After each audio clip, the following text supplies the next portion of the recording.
In the dead of night, when the world holds its breath, a sound drifts from the water, the endless, heart-wrenching weeping of a mother.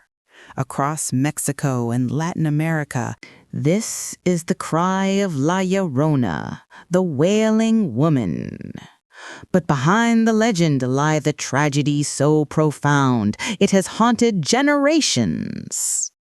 Parents tell their children to stay inside at dusk, warning them that La Llorona will steal them away. But who was she? Was she real? Tonight, we dive into the chilling true story of La Llorona, a tale of love, betrayal, madness, and a mother's unbearable guilt. Prepare to meet Maria de Aguas Santos, a woman whose sorrow became a ghost story. Our story begins in the 17th century in a small colonial Mexican village called Santa Maria de los Lagos.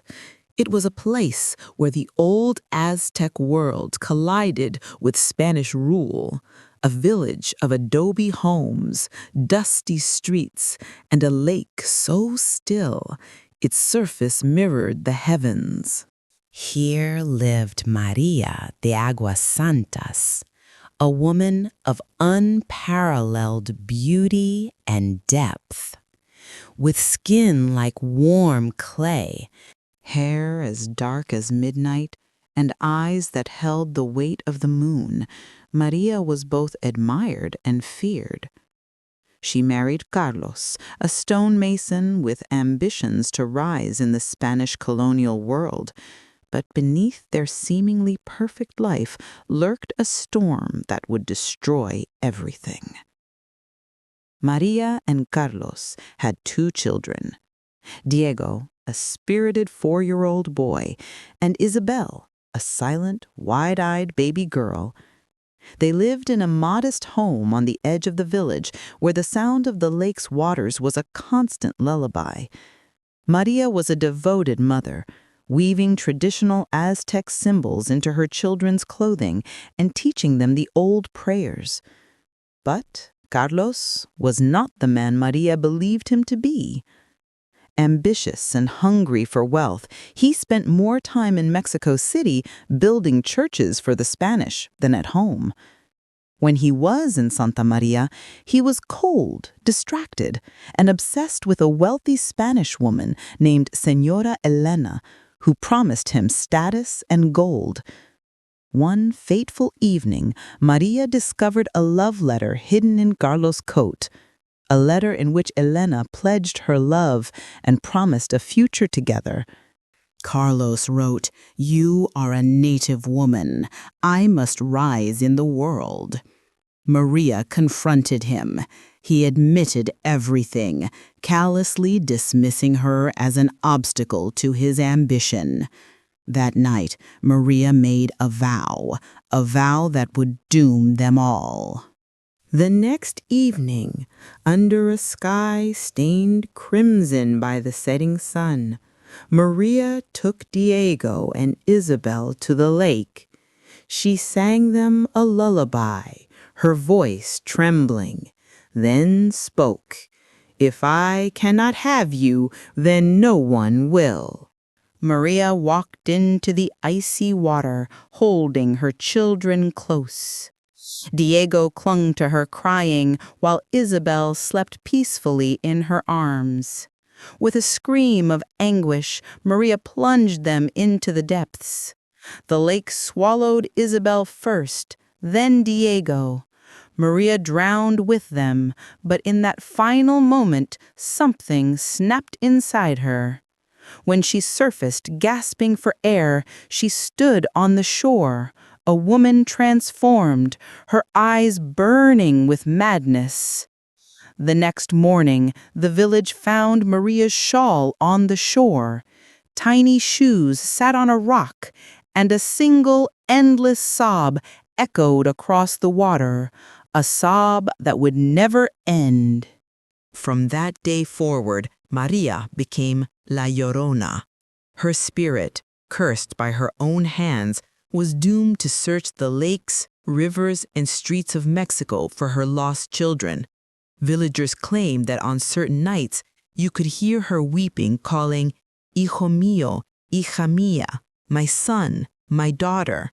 Those who encountered her described her as a pale, translucent figure in a tattered white nightgown, her long black hair soaked and wild, her face hidden by her hair. If you heard her, you were to run, for she would try to steal another child to replace her own.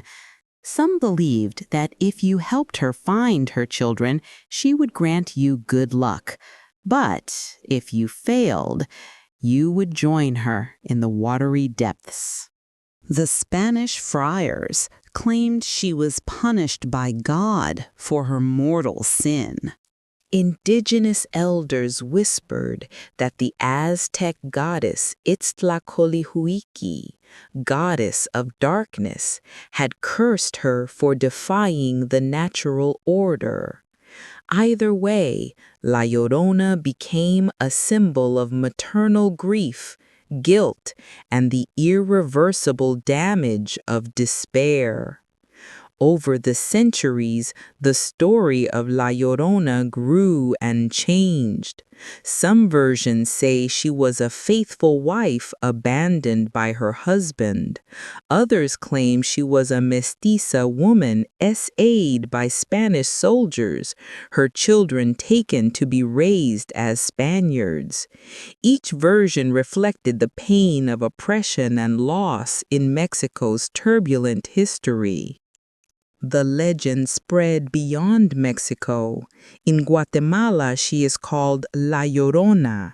In Peru, La Dama de los Lagos. Wherever she walks, she represents a mother's worst fear, losing a child.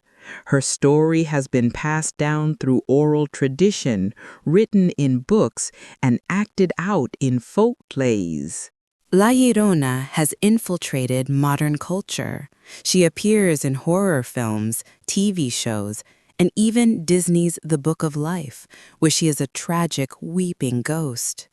In video games like Dead Space 3, she haunts the nightmares of characters.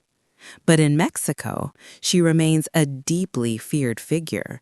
Parents still use her story to keep children close. Behave, or La Llorona will take you to the underworld. Psychologists argue that La Llorona is a manifestation of a parent's terror of losing a child. The legend also serves as a cautionary tale about the destructive power of jealousy and despair. But for believers, she is very real, a ghost who still walks among us, searching for her lost children. Even today, people claim to encounter La Llorona. In Mexico City, women swear they hear her weeping near the canals. Near Lake Chapala, fishermen say she walks the shores on moonless nights, her hair dripping, calling a child's name. Hotels in small towns employ La Llorona tours, where visitors hope to catch a glimpse of the ghost. But is it real? Psychologists say the legend taps into a universal fear, the loss of a child. The image of a weeping mother resonates deeply, making the story endure. Sociologists add that La Llorona also reflects historical trauma, the violence of colonization, the marginalization of women, and the pain of cultural erasure. Scholars have searched for records of a real Maria de Aguas Santas, but no official documents exist. Yet the emotion behind her story is undeniably real. Every culture has a version of La Llorona, a ghost mother, a weeping soul lost to grief. So was Maria de Aguas Santas a real woman? Perhaps. Or perhaps she is a symbol, a mirror, reflecting the darkest corners of the human heart. La Llorona reminds us that love, when twisted by despair, can create horrors we cannot imagine, and that the pain of a mother is a sound that can echo for eternity. Next time you walk by a lake at night, listen closely. Do you hear a woman crying? Could it be La Llorona, still searching, still weeping? Subscribe for more true paranormal stories. Smash the bell and never walk alone after dark.